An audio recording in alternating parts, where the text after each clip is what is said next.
সামাজিক সংগঠন দুর্গাপুর আড্ডা ইয়াং অ্যাসোসিয়েশন পরিচালিত এক ভিন্নধর্মী প্রয়াসের নাম সিঞ্চন। এই সিঞ্চন প্রয়াসকে ঘিরে 20শে জানুয়ারি আয়োজিত সিঞ্চন দিবস 2024-এর সমগ্র অনুষ্ঠানটি দেখুন এই ভিডিওতে।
আমাদের প্রথম নিবেদন কবির লিমেরিক বলছে শেখ রাফি।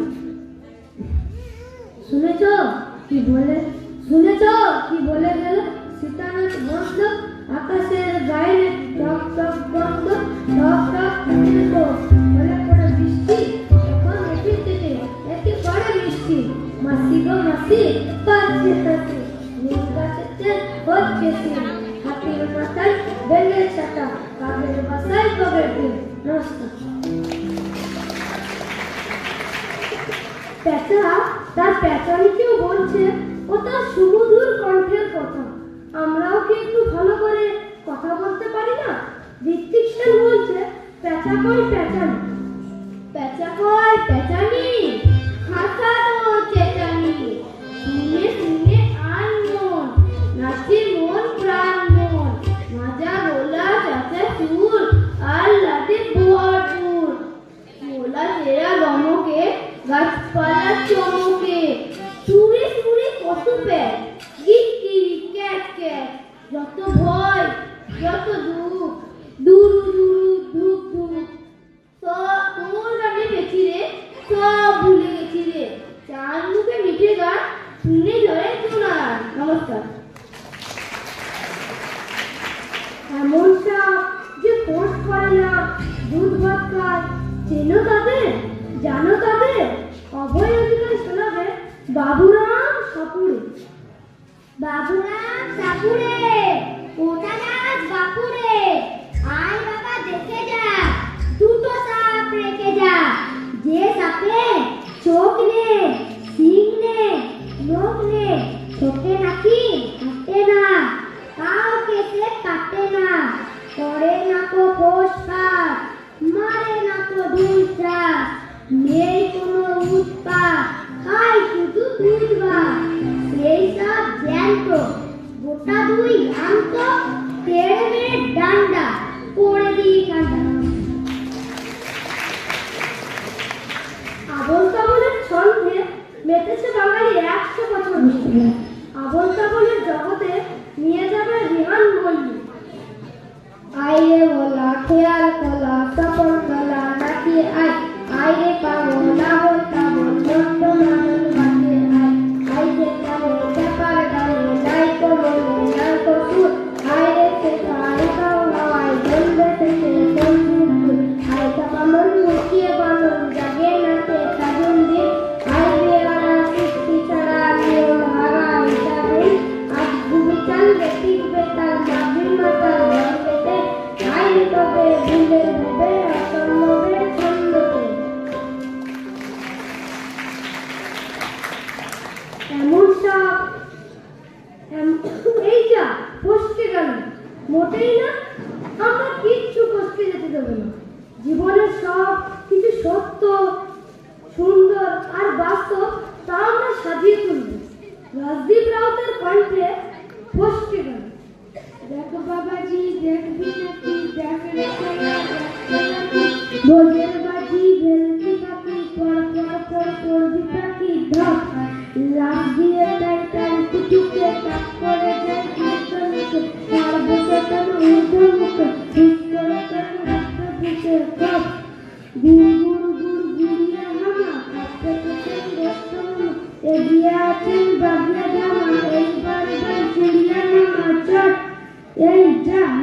ফসকে ফসে মামাকি কেটলি সেসে গ্যাস করে তোর পাঁজরে দেশে লাগলো কি পান ছটকে এসে পট।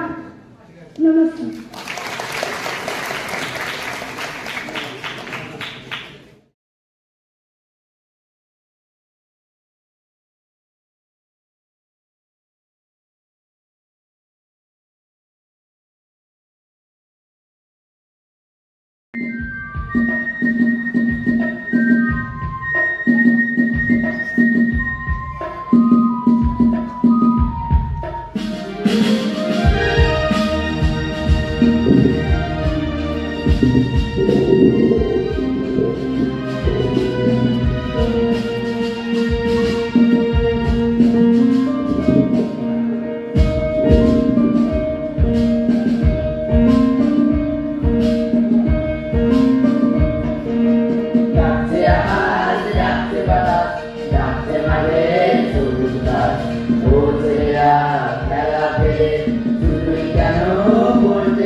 ছেলেরা মেলা ফেলে শুধুই কেন বলতে যান ডাকছে আকাশ ডাকছে বাতাস ডাকছে আকাশ ডাকছে বাতাস ডাকছে আকাশ ডাকছে বাতাস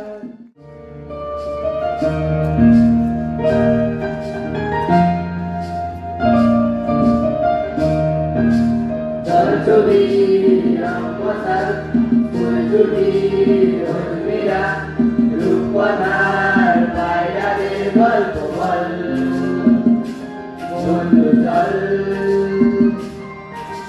রামধনু ঝালমুড়ি আফ্রিকি ডাক পুলিশ বিন্দুনার চুরমুড়ের গল্প বল বন্ধু চল বন্ধু চল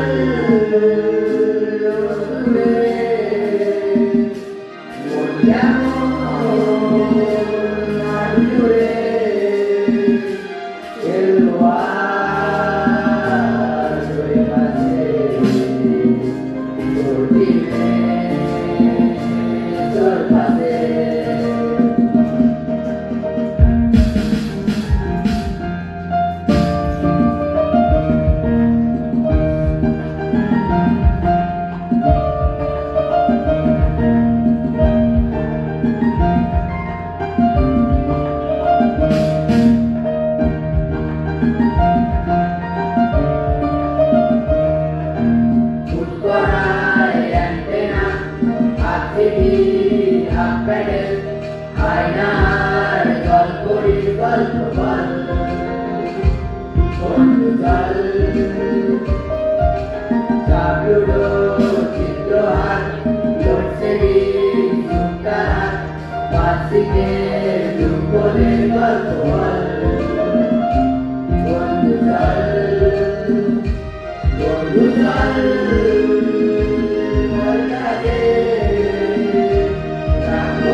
কবি রাজেশের কবিতা আমাদের ফুলদানি। আমাদের ফুলদানিতে অনেক রকম, ওদের নিয়ে স্বপ্ন বুনে দিন কাটে বিলকুল। কেউ বা আঁকে দারুণ ছবি, কেউ বা আবার উঠতি কবি, কেউ বা আবার গানে ভালো, কারো গানে কানে তুলো, কারো গানে সুরের জাদু, কারো গলায় হেঁড়ে দাদু, কেউ বা আবার সঞ্চালনায় দারুণ ভালো আসর জমায়, কেউ বা সেরা দুষ্টুমিতে, কেউ বা পারে অনেক খেতে, কারো আবার খাওয়ার গতি দারুণ রকম আস্তে অতি, কেউ বা আবার মিষ্টি হেসে কবিতা বলে ভালোবেসে, কারো আবার যখন তখন কান্না হাসি বিনা কারণ, কেউ বা আবার থামায় কান্না, কারো বা আবার মন বসে না।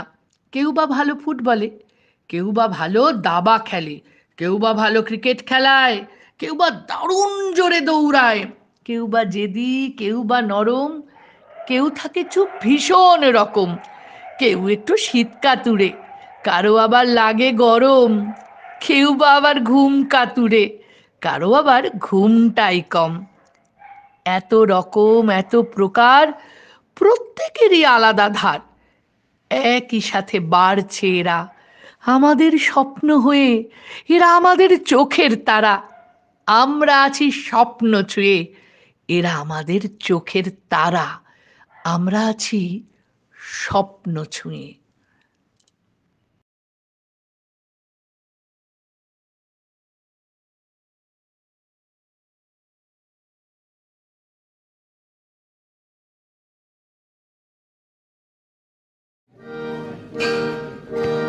গোটা পেটে তুমি দিয়েছ ধর্ম খুঁজে, বিলুপ্তে এখন শুধু ধর্মের চাল। যেদিন আমরা সত্যি কাটাবো খুঁজে, সেদিন পেল তোমার সর্বনাশ। গোটা পেটে তুমি দিয়েছ ধর্ম খুঁজে, বিলুপ্তে এখন শুধু ধর্মের চাল।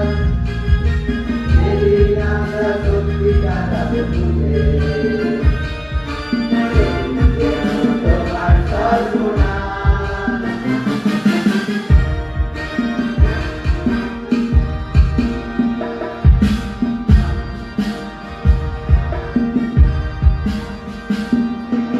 আমাদের ঘরে আধার চিরস্থায়ী,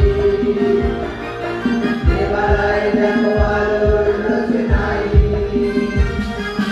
গরম ভাতের গন্ধ পাইনি কতদিন, কার কাছে বলো প্রতিবাদ জানাই। আমাদের ঘরে আধার চিরস্থায়ী, দেবালয়ে দেখো আলোর রোশনাই।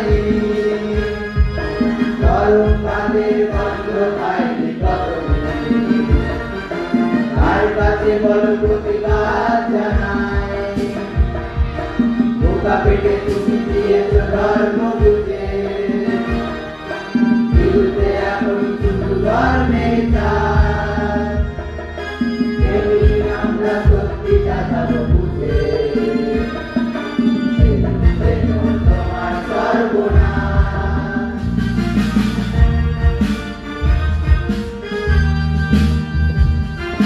তোমার ডাকে লক্ষ প্রদীপ জ্বলে, পান্তা ভাতে জোটে না একটুতে।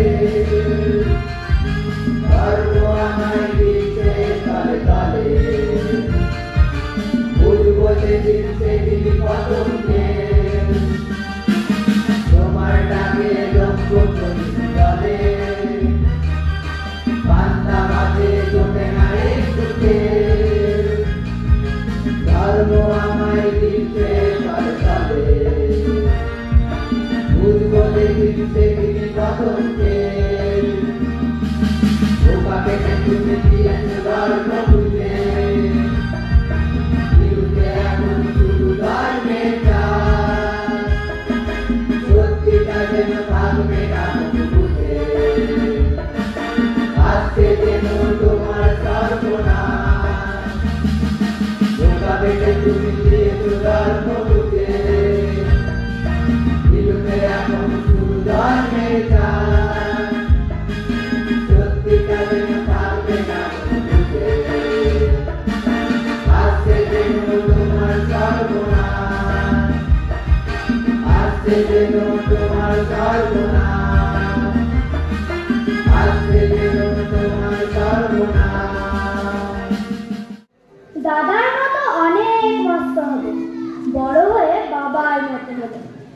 তখন দাদা পড়তে যদি না চায়, পাখির ছানা পোষে কেবল খাঁচায়। তখন তারে এমনি বকে দেব, বলবো তুমি চুপটি করে পড়ো, বলবো তুমি ভারী দুষ্টু ছেলে। যখন হবো বাবার মতো বড়, তখন নিয়ে দাদার খাঁচাখানা ভালো ভালো পুষবো পাখির ছানা। 10:30 যেমনি যাবে বেজে, নবার জন্য করবো না তো তারা। ছাতা একটা ঘাড়ে করে নিয়ে চটি পায়ে বেরিয়ে আসবো পাড়া। গুরু মশাই দাওয়া এলে পরে চৌকি এনে দিতে বলবো ঘরে। তিনি যদি বলেন, খোকা ছেলের কথা দেরি হচ্ছে, বসে পড়া করো, আমি বলবো, খোকা তো আর নাই, হয়েছে যে বাবার মতো বড়। গুরু মশাই শুনে তখন কবে, বাবু মশাই আসি এখন তবে। খেলা করতে নিয়ে যেতে মাঠে ভুলু যখন আসবে বিকেল বেলা, আমি তাকে ধমক দিয়ে কব, কাজ করছি, গোল করো না মেলা। রথের দিনে খুব যদি ভিড় হয়, একলা যাব, করবো না তো ভয়। মামা যদি বলেন ছুটে এসে, হারিয়ে যাবে আমার কোলে চড়ো, আমি বলবো, দেখছো নাকি মামা, হয়েছি যে বাবার মতো বড়। দেখে দেখে মামা তখন কবে, তাই তো খোকা আমার, সে খোকা আর নাই তো। আমি যেদিন প্রথম বড় হব, মা সেদিনে গঙ্গা স্নানের পরে আসবে যখন খিড়কি দুয়ার দিয়ে, ভাববে কেন গোল শুনি না ঘরে। আমি তখন চাবি খুলতে শিখে যত ইচ্ছে টাকা দিচ্ছি ঝিকে। মা তাই থেকে বলবে তাড়াতাড়ি, খোকা তোমার খেলা কেমন করো, আমি বলবো, মা এনে দিচ্ছি আমি, হয়েছি যে বাবার মতো বড়। যদি পুরোই টাকা, পুরোই খাবার, যত চাই না এনে দেবো আবার। আশ্বিনেতে পুজোর ছুটি হবে, মেলা বসবে গাজনতলা ঘাটে। বাবার নৌকো কত দূরের থেকে লাগবে এসে বাবুগঞ্জের ঘাটে। বাবা মনে ভাববে সোজাসুজি, খোকা তেমনি খোকায় আছে বুঝি।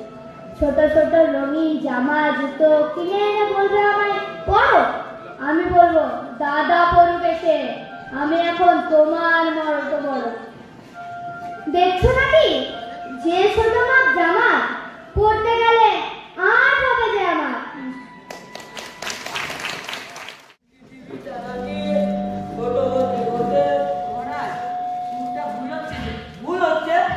আমি এই পৃথিবীর সম্রাট, আমি যা করি সেটাই সঠিক, বাকি সব ভুল।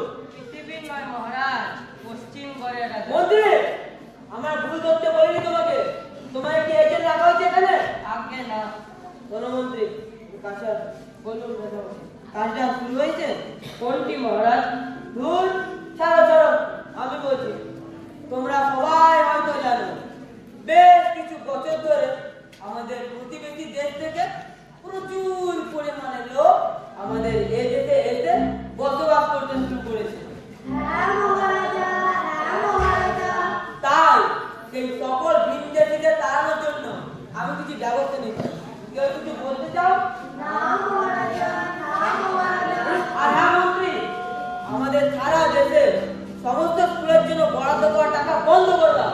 কিন্তু মহারাজ, এতে যে শিক্ষা ব্যবস্থা নষ্ট হয়ে যাবে। তাই তো চাই, ওরা যত বেশি পড়ে, তত বেশি জানে, তত কম মানে। ওদের মূর্খ করে রাখাটাই ভালো। কেউ আমার বিপক্ষে আছো? আপনি আগামী বিশ্ব সম্রাট, আপনার মতের বিপক্ষে আমরা যাই কেমনে? মহারাজ, আপনি অপরাধী। আপনার এই মহৎ কর্মের উদ্দেশ্যে আমি এখন একটি কবিতা লিখলাম, পাঠ করি? করো শুনে। পশ্চিমবঙ্গ রাজ্যের রাজা, দেশের জনগণ এবার বুঝবে মজা। ঘুষ দাও নয়তো দেখাও দলিল, নয়তো হয়ে যাবে সমাধি সলিল। বিপুল হারে রাজাকে দিতেই হবে কর, না হলে তোমার থাকবে না কর। স্কুল বন্ধ, মূর্খ হতেই হবে, রাজার আদেশ, এই তো রাজা কোথার আদর্শ দেশ। বাহ বাহ, আপনার যাও। এটা তো প্রাপ্য। ধন্যবাদ মহারাজ। ঠিক আছে, আজ করে যাও। মন্ত্রী, হ্যাঁ রাজা মশাই, তোমার সঙ্গে যে কথা আছে বলুন রাজা মশাই। আজ থেকে দেশে এনটিসি চালু করে দাও। এনটিসি কি মহারাজ? যেটা তোমাকে বলেছিলাম, সেটা যে আরেকটা নাম হচ্ছে এনটিসি। কিন্তু তাদের কি বলবো? ওদের বলবেন যাদের কাছে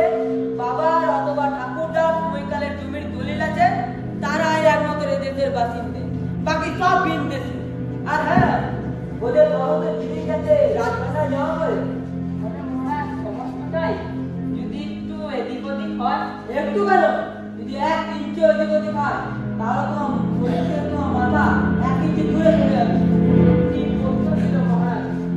বড় যদি কেউ দিয়ে মানে ঘুষ টুস দেয় তবে তাদের তত্ত্ব না দিতে বাসিন্দা করে দেবে। জয় রাজা মানবাদিত্যের জয়, জয় রাজা মানবাদিত্যের জয়। বলো সবাই বলো মন্ত্রী, এই কদিনে কি অভিজ্ঞতা অর্জন করলেন? মহারাজ, বেশ কিছু অঞ্চলে আপনার এমটিসি চালু করা হয়ে গেছে এবং সেখান থেকে পাওয়া সমগ্র জিনিসপত্র রাজভাণ্ডারে চালান করা হয়ে গেছে। এই নিন তার কাগজপত্র। কিন্তু কি বলো? অনেক অঞ্চলের সামন্তবাবুরা আপনার এমটিসির বিরোধিতা করেছে। তারা তাদের জনগণদের সরাতে কোনোভাবেই রাজি হচ্ছেন না। কারা?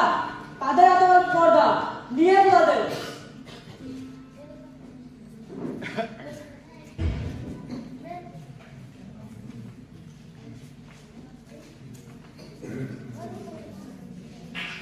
তোমরা এই 2-3 জন লোক আমার এনটিসি এর বিরোধিতা করলে?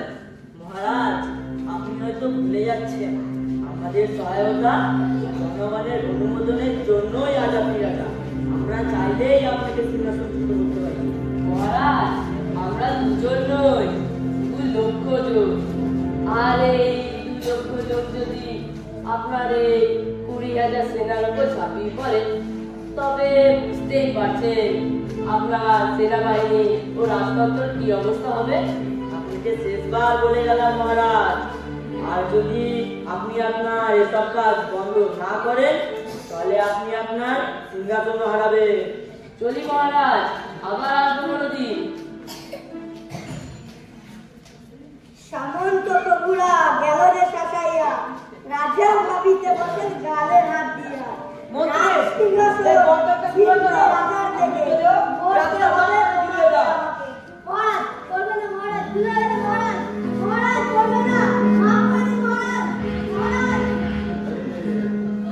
আপনারা এতক্ষণ যা দেখলেন বা যা শুনলেন ভুলে যান, নইলে আপনাদের আকাশে পাঠিয়ে দূরদর্শনে একটু খেতে দেবো। আর সবার পরিবারকে 1 লক্ষ টাকা করে ক্ষতিপূরণ দিয়ে সবার মুখ বন্ধ করে দেবো। কিন্তু মহারাজ, এখন কি করবেন? ভাঙবো আর শাসন করবো। মানে মানে আমার একটি 186 মিটার উঁচু মূর্তি চাই, আর কাজ স্থগিত রাখবো। 2 দিনে যা হবে। এই 2 দিনে কোনো ঝামেলা নেই, কোনো বিদ্রোহ নেই, আমরা আমাদের কাজও করে নিলাম, অথচ সামন্তবাবুরা কিছু বললেও না। দাদুরা ভালোবাসে খেল, তা আস্তে আস্তে বুঝতে পারবে। আর মূর্তি কি খবর? ওই যে দেখছেন দূরে লোকের সমাবেশ, ওইখানে আপনার মূর্তি তৈরি করা হচ্ছে। রাজা মানবাদিত্যের জয় হোক। এই সে সামন্ত প্রভু। কোথায় গেল মামুদবাবু? তোমার 2 লাখ জনগণ, তারা নাকি আমার রাজবংশের পতন ঘটাবে। কই তাদের দেখছি না তো, বাবার তারা পিছনে আসছে। মহারাজ, আপনি হয়তো ভুলে যাচ্ছেন এদেশে এখনো আমার মতো অনেকে বেঁচে আছে। আপনি হয়তো বাকি বিদ্রোহের সামন্ত প্রভুদের মতো আমাকেও মেরে ফেলবেন, তারপর নিখোঁজ করে দেবেন আমার জেলকে, অথবা রাজনৈতিক অপবাদে জনসমক্ষে ঝুলিয়ে রাখবেন আমাকে। কিন্তু মনে রাখবেন মহারাজ, আমি মারা যাওয়ার পরও অনেকে আছে আপনার রাজবংশকে ধ্বংস করার জন্য। আমার রাজবংশ শেষ করা অসম্ভব। আমি অপরাজেয়, আমি ভবিষ্যতের বৃত্ত সম্রাট।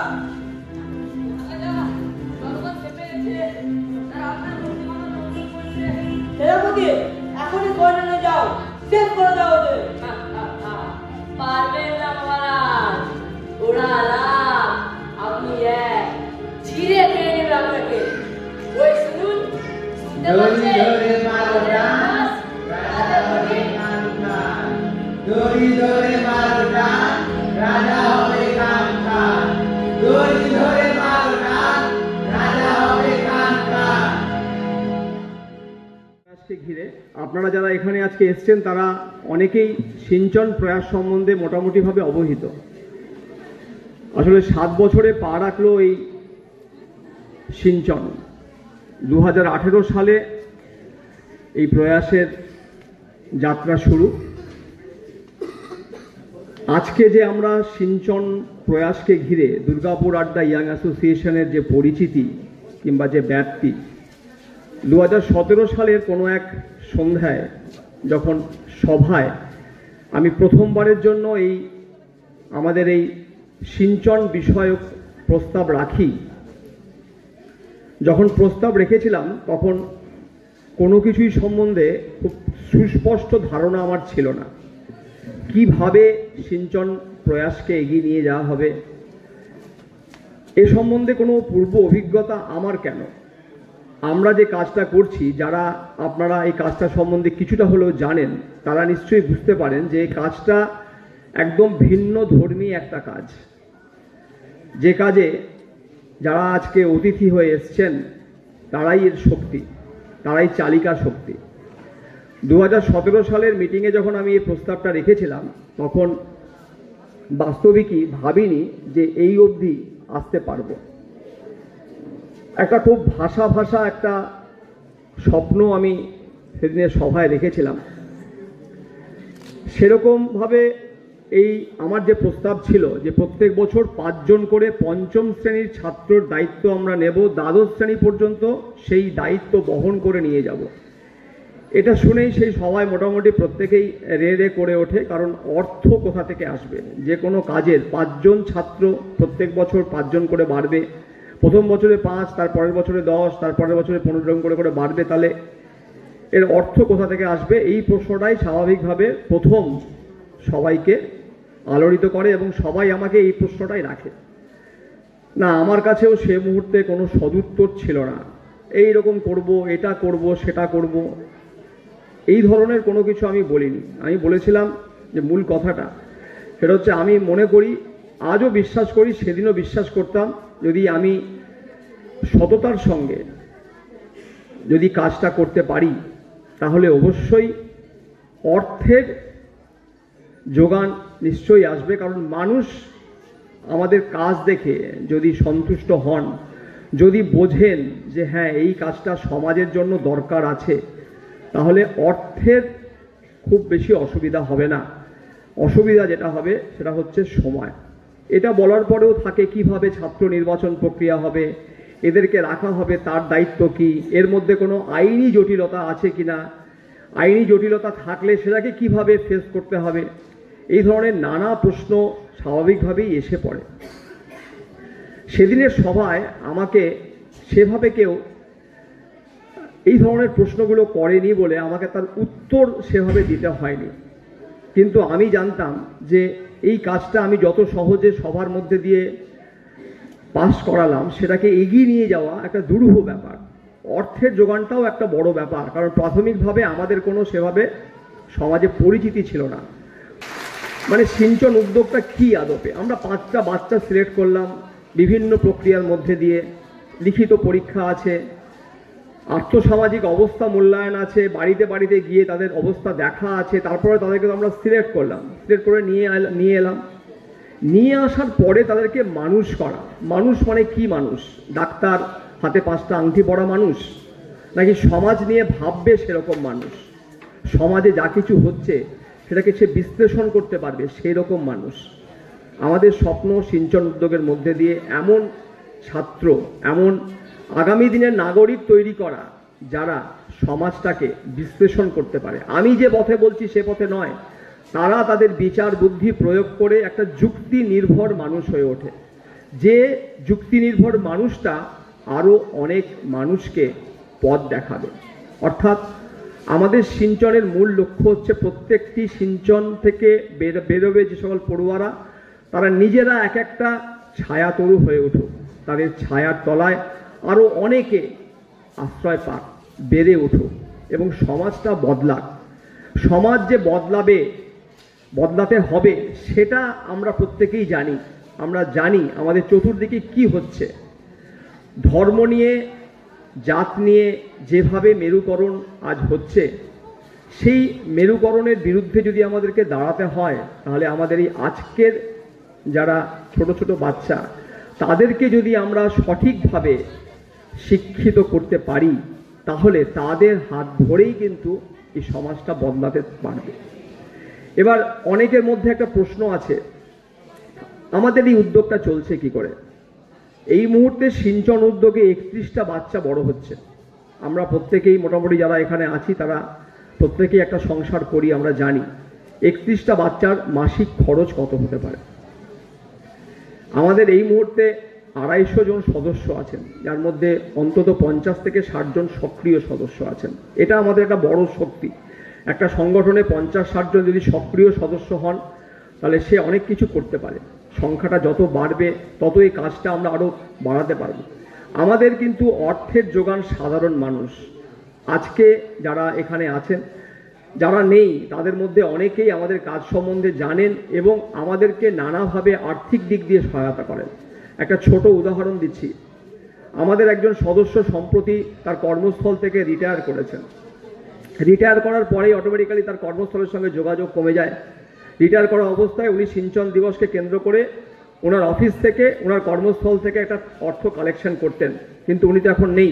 ওনার কি মনে হয়েছে, উনি আমাদের কাজটা তো সম্বন্ধে সবাই ওনার কর্মস্থলে জানেন, উনি একটা বিল বই পাঠিয়ে দিয়েছিলেন এবং অভাবনীয়ভাবে ওই বিল বইয়ে যতগুলো পাতা ছিল সবগুলোতেই কিন্তু কালেকশন হয়েছে। অর্থাৎ আমি বলতে চাইছি, যারা আমাদের সংগঠনের এই সিঞ্চন প্রয়াস সম্বন্ধে অবহিত, যারা দেখেছেন ওইখানে গিয়ে কিংবা দেখেননি, শুনেছেন, তারা আমাদের পাশে নানাভাবে আছে।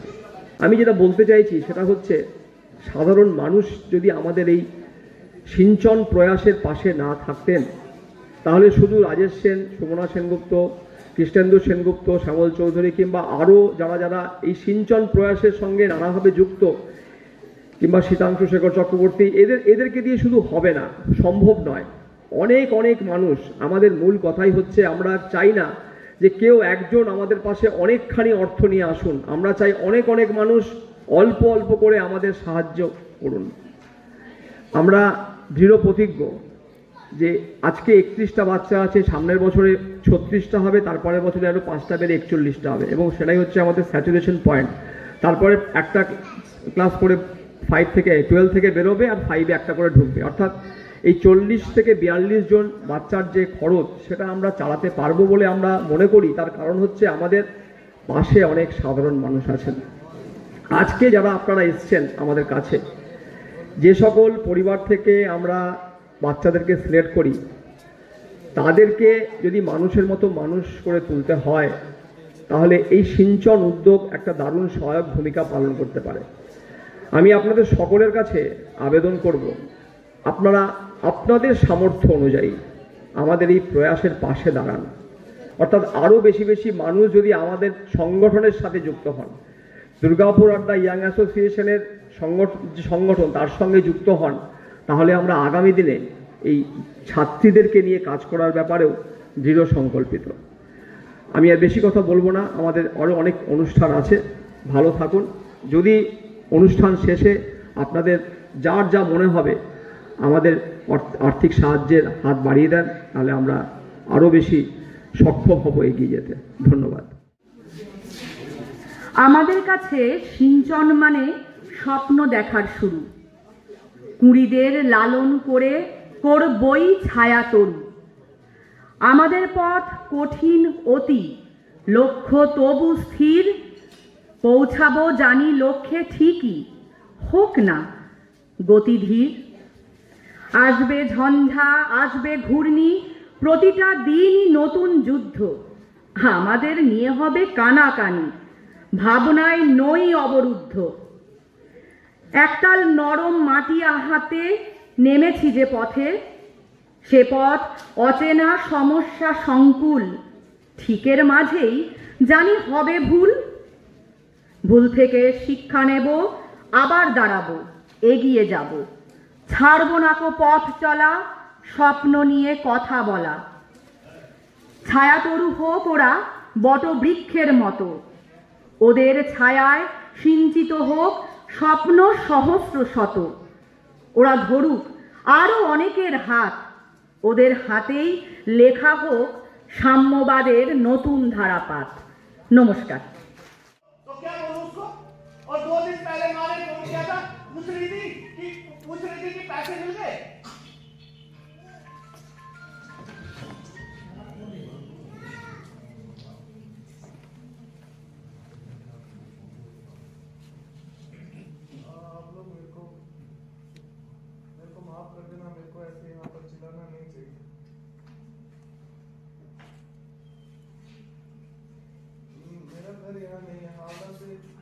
14 से 2 घंटे लगते हैं। मैं यहाँ पर काम कर रहा था पिछले 1 महीने से ठेकेदार के पास। जिस दिन मैं यहाँ पर काम करने के लिए आया था उस दिन मेरे को ठेकेदार ने बोला था 1 दिन के 500 रुपए मिलेंगे। एक दिन के अगर 500 हुए तो 1 महीने के होते 15,000। तो 15,000 में से मैंने कितने पैसे लिए पता है? एक दिन लिए 3,000, 500 रुपए मैंने अपने पास रखे, 2500 रुपए माँ के अकाउंट में डाल दिए। और जिस दिन कमरे का किराया देना था और वो चावल लाने थे फिर 1,000 लिया, तो 3,000 और 1,000 हुआ 4,000। 15,000 में से 4,000 निकालो, चला के 11,000। माँ बार बार फोन करके पूछते पैसे कहाँ रखे, तब क्या बताऊं उसको।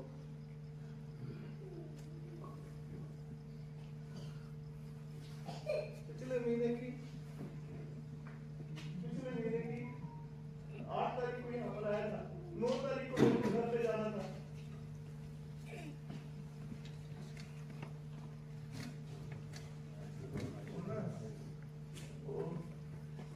जिस डॉक्टर ने माँ का ऑपरेशन किया ना, उस डॉक्टर ने मेरे को दवाई वाली पर्ची के ऊपर 9 तारीख की डेट लिख कर दी थी। और मेरा घर तुमलुक में है और कलकत्ता से एक डॉक्टर जाता है, वो 9 तारीख को हर महीने 1 दिन के लिए जाता है वहां पर। बड़ा डॉक्टर है, वो 1 ही दिन के लिए जाता है, उसको दूसरी जगह भी जाना होता है। तो जिस डॉक्टर ने ऑपरेशन किया था हमारे जो गांव का हॉस्पिटल है, वो डॉक्टर ने मेरे को दादा ने क्या बोला था पता है? सुनो, वो डॉक्टर ने बोला था अगले महीने की 9 तारीख को अपनी माँ को लेकर हॉस्पिटल में आना, एक टेस्ट करूंगा, उसके बाद कोई दूसरी दवाई लिख कर दूंगा।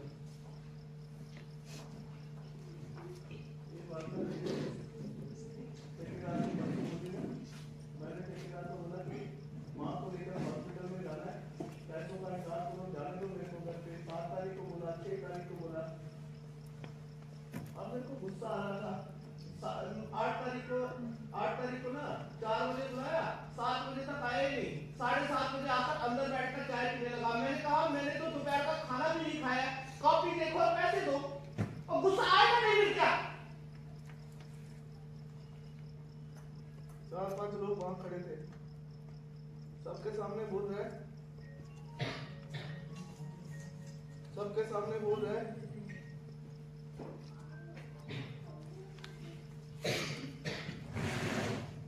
अभी पता चलेगा क्यों चिल्ला रहा हूं। सबके सामने पता क्या बोल रहे?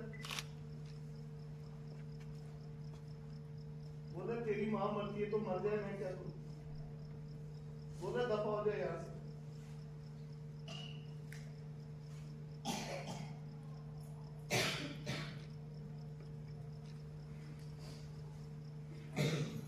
आप लोग बताओ, अगर मेरी माँ को कुछ हुआ तो कोई दूसरी माँ मिलेगी फिर?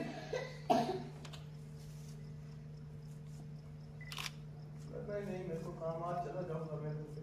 आज नहीं जाऊंगा, आज तो गाड़ी नहीं मिलेगी। सुबह जो पहली गाड़ी यहाँ से जाती है हावड़ा जाऊंगा। और एक बात बता दूं मैं आप लोगों को, मैं पहले जब काम करता था सियाला में, तो जो दीदी जो ठेकेदार था ना, वो इतना अच्छा था। सारे लड़कों को जब ओवर टाइम के लिए बुलाता था उनको देता था 150 रुपए। मेरे को ना कई बार मैं जब मेरे को खुश होकर कई बार 200 रुपए दे देता था। और हफ्ते में 2 दिन होता था ना ओवर टाइम, तो जो सुनो जो भी ओवर टाइम के पैसे होते थे ना, वो मैं खर्च नहीं करता था। शनिवार को जब छुट्टी होती थी तो वो जो ओवर टाइम के पैसे होते थे वो अपने अकाउंट में जमा करवा देता था। मेरे पास अभी मेरे अकाउंट में पता कितने पैसे हैं? आप लोग यकीन नहीं करोगे, मेरे अकाउंट में 16,700 रुपए है। माँ को भी नहीं पता है। कल अपने अकाउंट से 15,000 रुपए निकाल कर माँ को दे दूंगा। माँ को बोलूंगा ठेकेदार से मिले। आप लोग मेरे को माफ कर देना, मेरे को यहाँ पर ऐसे चिल्लाना नहीं चाहिए। इसमें आप लोगों का थोड़ी ना कोई कसूर है। आप लोग एक तो यहाँ पर कोई प्रोग्राम देखने के लिए आए थे।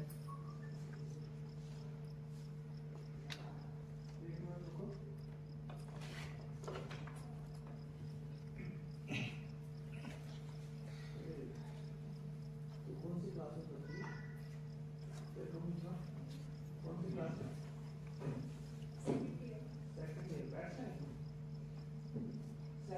का मतलब होता है जो ना 12th क्लास के बाद ना जो बच्चे कॉलेज में जाते हैं ना 3 साल की डिग्री होती है ना, तो मतलब सेकंड ईयर ना 1 साल के बाद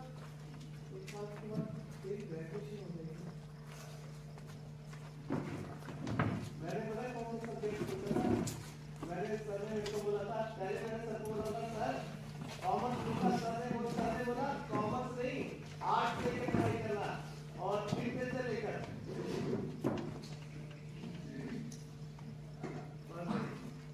एक ही पेपर दिया 12th क्लास का, उसके बाद पेपर ही छोड़ दिया।